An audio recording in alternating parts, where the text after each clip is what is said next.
This is SickBoy from the Gaming and his Collective, and I want to give you an update on with regards to the patent protection and copyright issue that I brought up in previous videos. Give a couple of bits of information that's come up before I go into my main topic about the media and spin. Okay, so long story short, I've been in contact with numerous government bodies in the UK with regards to whether used games or used copyright products, how they're covered by law, and whether the copyright holder has certain rights regards distribution and sharing. So, I discussed to the trading standards people. Trading standards people couldn't really give me a definitive answer. They pushed me across to the Intellectual Properties Office, which is a government office in the UK that is responsible for information about copyright law and how copyright is protected. So they have suggested, long story short, they have suggested that we're going to need legal help in order to get concrete decision on this, because it does come down to how you interpret the law. It is not just. There are a few points, however, that are very encouraging, and I must stress that this is UK law specific. So if you want absolute concrete proof that this covers, for example, within Europe, a lot of these things are covered by European law, so it would be ubiquitous, whereas other countries, I think the US will have similar principles, but the letter of the law may well be different. And in other countries, it's purely down to how your country treats copyright. So, first question I asked them was, when a person purchases a product protected by copyright, is that legally a license for personal consumption, or is it an approved reproduction of the intellectual property covered by that copyright? Okay, their response to that is, it depends on the product, but in some cases it may be both. A printed book or physical CD, for example, is merely an authorised reproduction. Physical CD, incidentally, that should legally cover the same concept of games, and comes with no license. An e-book, conversely, is usually sold as a license and service agreement from the provider, who may host backup copies, assist in synchronising across devices, etc. Purchases for music by download also come subject to a license which allows certain numbers of copies to be made. Now this is precisely, and a lot of people have brought this up before, this is precisely why they want to move from disc to digital, because it changes the method of ownership. This is a disc. This is a disc. I own this. This is covered by the same laws as a book or a CD. This is mine. Okay? If I were to have downloaded this, now CG Projekt Red, I've said before, are not dicks, so they're unlikely to be twatty about it. However, EA, so this is why they want to change this.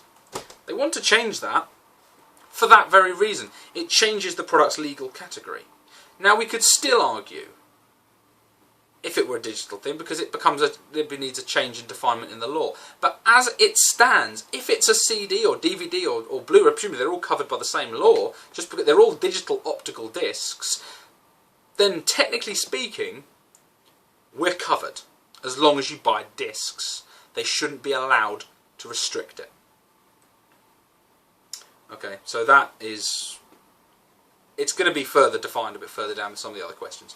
I tried to cover as many points as I could by making as broad a question as I could that could be give us a specific answer rather than vagaries about in this exact instance. So, second question was, may a copyright holder legally determine the terms of service as to how a product is used by a purchaser, provided they do not use the item for profit? So in which case, how can I lend a game? Can I sell a game? So this was to come at it from a different angle. A vendor may offer a product subject to contractual terms, as long as they are reasonable, may restrict certain activities. It's the purchaser's choice whether or not to accept the product on those terms. Of course, consumer power. You don't like their terms of service, don't buy their damn product. Certain acts, however, particularly in the case of software, are available to the user irrespective of any contractual terms to the contrary. These include the right to make backup copies in the case of legally acquired computer software, for example. So here's an answer. Here's one comment here. A lot of people are concerned about digital distribution because you can't copy the disc because they're DRM protected. Under this provision here, this suggests that the copying for the purposes of backup is covered. Now, it's not specific as to whether you have to back it up on their server or on your own personal server. Personally, I'd like to argue and push that it should be personal copying. However, they'll probably argue that their servers are appropriate. However, who knows how long they're going to keep that back up for. That is then covered by their terms of service. So there's a real cause for an argument here to really get to grips with it. Now, this is a big one, and this should, because this principle is universal, should be very positive to everybody. May a copyright holder legally determine the terms of resale? Okay. In the case of physical goods, again, physical good, the doctrine of exhaustion means that the copyright holder may not determine the terms of resale. The situation for digital goods that are delivered as part of a service, including licensing, is less clear. Not saying it's against us, just saying it's not clear. Recent European court decision suggests that it may depend on whether the digital goods are treated in such a way that they are effectively a permanent possession of the user, as opposed to being clearly a short-term rental or service provision. It is currently unclear whether the similar considerations would apply to other types of copyright works. Now, again, with regards to games, I picked this one up particularly because it covers a few of my arguments today. Now, this is a one-player game. Okay, this is essentially a work, a story, a work of art, if you will, or a game. It's not really, the argument of work of art is a difficult one, but this is the same as a film. Okay, this is the same as a film. It's difficult with regards to online games. With an MMORPG, it feels more like you're buying a license for the game than you are buying the game. You're not buying Warcraft. You're not buying Guild Wars 2 even. You're buying the right to play it as long as they offer you the service. So this may become a distinction here between single-player games and multiplayer games. That they actually may be different legal categories. This is something that really needs to be bared in mind because people haven't really considered these issues.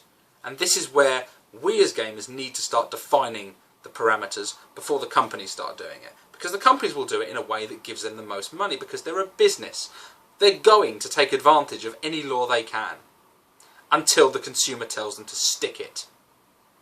So, that is where we stand. So, next question is, may a copyright holder legally determine the terms of small-scale interpersonal sharing of a product, i.e. lending for free or experiencing the entertainment privately with close friends or family?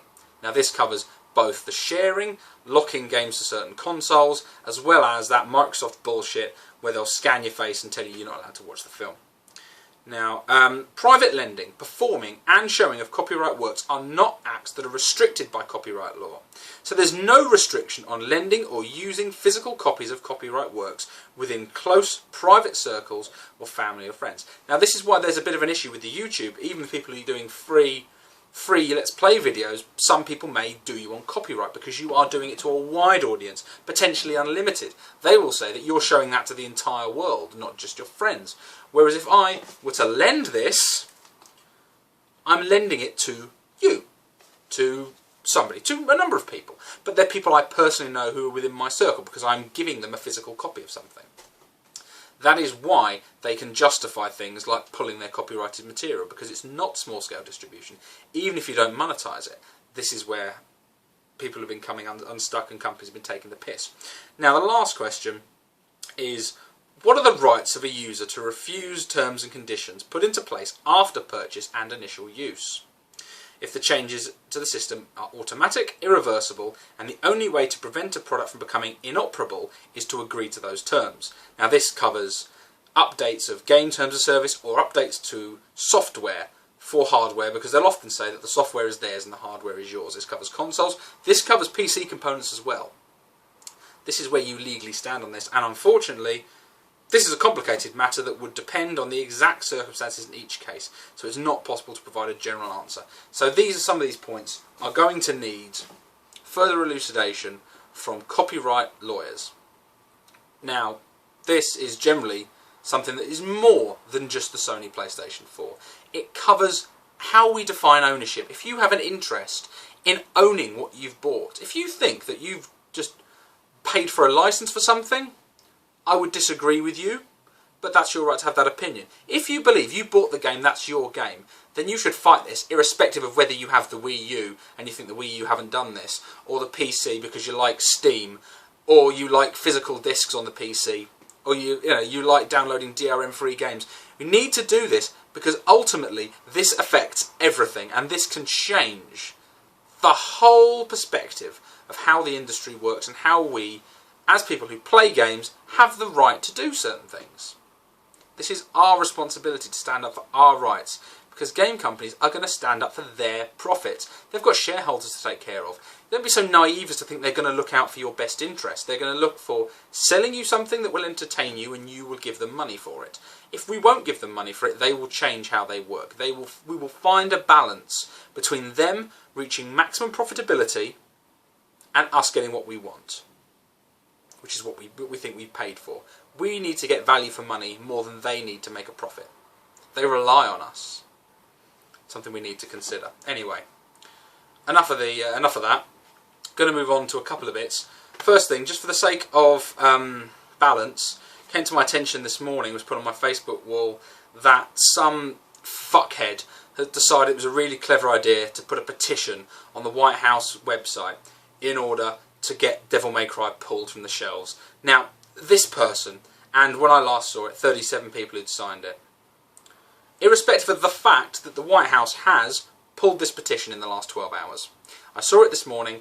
This evening, it's gone. They've pulled it, saying it doesn't follow their terms. So that's very good news. However, to those 37, 38 people who signed that petition, I want to say, you're a fucking arsehole. Do you not understand that the media industry is under such fucking scrutiny, okay, under the content of a game? And is it deemed appropriate for sale?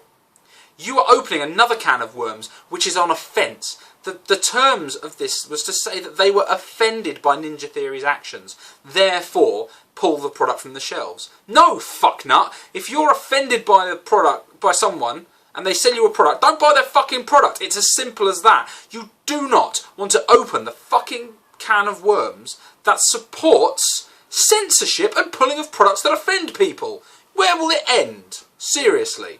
Where will it end? It will mean, for the sake of argument, it would mean that every black comedian who uses the N-word in their show would be pulled from sale if one person said, I'm offended by the use of that word. That's where we end up if you start this stupid fucking logic. Okay? That's where it ends. That is where it goes. You give people, you're opening the door to the fucking crazies to say, I don't like it, it offends me, ban it. Especially in America. You have principles of freedom of speech in your fucking constitution. So that's why they threw it out immediately, because it was a bar to free speech. If I say, I think you're a cunt, would you like to buy an apple? And you're offended by the use of my language to you, don't buy the apple, dipshit! Don't go to the police and have me banned from selling apples. It's retarded. It is so poorly thought out. You're a dick for doing it. I'm guessing you're a fucking troll, because if you're not a troll, you're a moron. Consider it. The game is out. Don't buy it if you don't like it. Tell other people that you don't like it by all fucking means. But starting a petition to ban a game is too stupid to even give any credence. You're a moron. So, just for the sake of balance, Film thinks I'm just bashing. I'm unfairly bashing one group of people who happen to like a game. I personally didn't buy the game, especially after Ninja Theory acted like pricks. So that's where I'm standing. I haven't bought the game, and I'll tell anybody else why I didn't buy the game. But I'm not going to harangue you if you choose to buy it. That's your choice. I hope you're enjoying it. Genuinely, hope you're enjoying it. Not going to make you feel bad about it. Hope you enjoy the game. Hope you find it to be. Hope you're not disappointed with it, because I know I would be. I hope you don't feel that way, because otherwise it's money you've wasted. Anyway, a bit of news that's going to lead me into my main topic that I wanted to cover. EA are fuckheads on a level that I can't even begin to understand. EA have announced, now this isn't quite as bad as it initially sounds, but it's just another stepping stone down fuck river for these bastards. Okay, EA have announced that there's going to be a crafting, you know the crafting system in Dead Space 3. Crafting and upgrading your weapons, you know, it's an established point of the game. Now, they're saying that components are going to be purchasable as DLC. Okay, it's a little bit vague how they've worded this, okay, because at first I was massively up in arms about it, saying, oh, you fucking twats. Great. Not only do you turn a horror experience into a co-op, which if anyone who's played Fear 3 knows full well that it does damage the horror. Co-op horror. The idea of horror to me is that you are alone. Left 4 Dead isn't horror, for example. Slender is horror. Silent Hill is horror. The old Resident Evils, they're horror. You are on your own in this game. It's you versus the game. That's where the tension happens. That's where the fear happens. Playing it with a friend. You watch a horror film on your own in the dark and then watch it with your best friend while you're talking. Guaranteed you're not going to be as scared. That's just a fact. So that dilutes the horror. In my opinion, that dilutes the horror. So that in itself is shit. Then on top of that, you're going to have an online pass, which is shit. You're going to have Origins, which is shit. If you've got the PC version, now I bought Dead Space 1 before I really got pissed off with EA. And I put it in my PC, and it said, you only have 2 more installs or 3 more installs until this disc is fried. Oh, well, that's weird. Anyway, I had to reformat my machine. Went to reinstall it. You only have 2 more uses of this game. Okay, right. Then my computer died, so I've got the disc. It's sitting in a box full of PC games. I can install that game one more time before the game I bought is fucked for life. So I'm hesitant in installing it anywhere. I know it's not worth much these days. I can pick up a copy of Dead Space 1 on the PC for a few pounds. But the fact of the matter is that that is mine, you fuckheads, and you've locked it. You've got to lock it from me. So on top of your online pass, on top of you making a horror game a co-op, which I think is a weak decision. Anyone who played Resident Evil 5 will tell you it's a weak fucking decision. It's just a weak decision. And then on top of that, these downloadables. Now, it's unclear. I will make a point here. It is unclear whether you can find these components in the game. Now, after rereading their statement, it does suggest that you can earn these products without paying real money for them. However, that does suggest that you can only get them from the online store. You can find in-game money and purchase them. Now, I'm going to guess that there's a hell of a lot of money you're going to need to purchase them. I don't think, from the wording of their statement, they haven't said you can obtain these entirely within the game without going online. They've said you can obtain them without spending real money for them. You can get credits. You can send out little bots to search the area and bring you back credits. Like a little truffle pig bringing you back mushrooms. And then you can use that to buy DLC. Now, I am ultimately very suspicious of EA. So on top of that, I say that is game fucking... I mean, I wasn't going to buy it anyway because of the way they've behaved. And the fact that they've bought... And it's a shame because Visceral Games, you've done a great job with the Dead Space series. Dead Space 1 and 2 are terrific games in my opinion. Really like them. But I'm afraid your publisher has cost you a sale. And they've cost a lot of sales because I've seen nothing but negative shit. The only positive I've heard is from people who've said, I think it's unlockable in-game as well. And if it's unlockable in-game as well, that's not too bad. They've said that the components aren't going to be game-changing, so it's not quite pay to win. But if you want the best weapons, damn fucking right it's going to include DLC. Now, whether you can pay for it with in-game credits, or whether you can get these parts during the game, it's kind of immaterial because it is just another point. And I know for a fact this game is co-op. They're going to pull the co-op servers in a couple of years anyway. This game is dead in the water. I'm sorry. So many people are excited about it. I was excited about it until I remembered it was EA and then thought, I can't bring myself to buy it because you're such assholes. I've had a lot of EA games in the past and I have no time for them anymore. And this is just, oh, what the fuck? DLC weapon components. On top of everything else, you're taking every opportunity you get. You already have a fucking online pass. You already have downloadable skins for your characters. Now, paid for downloadable components to modify your weaponry. No, that's shit. I mean, I think Visceral Games made a mistake with going with co-op. I'll be honest. I like Visceral Games, but I think you've fucked up by going co-op. I think you've ruined the horror component into an action shooter. But... oh, for fuck's sake, that's got to come from EA. That's not from Visceral Games. That's EA's decision. You fucking pricks. Now this leads me on to the whole point of what I want to talk about, and that is the way the media spins information. People are totally missing the difference between what the media says and what the media is actually saying. Because the facts embedded in a story will tell you all you need to know to make your decision. People are being too swayed. I'll give you an example. Go back onto Devil May Cry, just so I feel like I'm not, I'm being even-handed here. Capcom and Ninja Theory. Yesterday morning, Monday morning, the scores and what was the best-selling game in the UK was released early Monday morning. Now, it was Devil May Cry. Well, of course it was Devil May Cry. It was the only AAA game released since the 30th of November. The only competition that game had was Anarchy Reigns, which for starters, now I've quite enjoyed Anarchy Reigns. There are some points with it, but for its price point, for £17 that I paid for it, I'm finding it highly enjoyable. But it is a niche product. It is a hardcore Japanesey brawler. And so a westernised version of a Japanese game is definitely going to be more popular, even if it is half the price. So yeah, last week, the only game that was released, the only AAA title that was released is the top of the charts. Now that would only be an interesting story if Battlefield and COD went head-to-head. Or Pro Evo Soccer and FIFA released head-to-head on the same day. That would be an interesting story. Game released, the only game released that week is the best-selling game that week. Well, no fucking shit. Do you know what? Funnily enough, FIFA 13 and Call of Duty still came quite close behind them in the charts. But I digress. That wasn't the point of the story. People were saying, on the Capcom forums or the Devil May Cry forums were saying, oh, hey, best-selling game in the UK. That's amazing. And then you didn't look at the data, did you? People were, Ninja Theory and Capcom were all retweeting and excited, and then all of a sudden somebody picked up the line at the bottom of that report.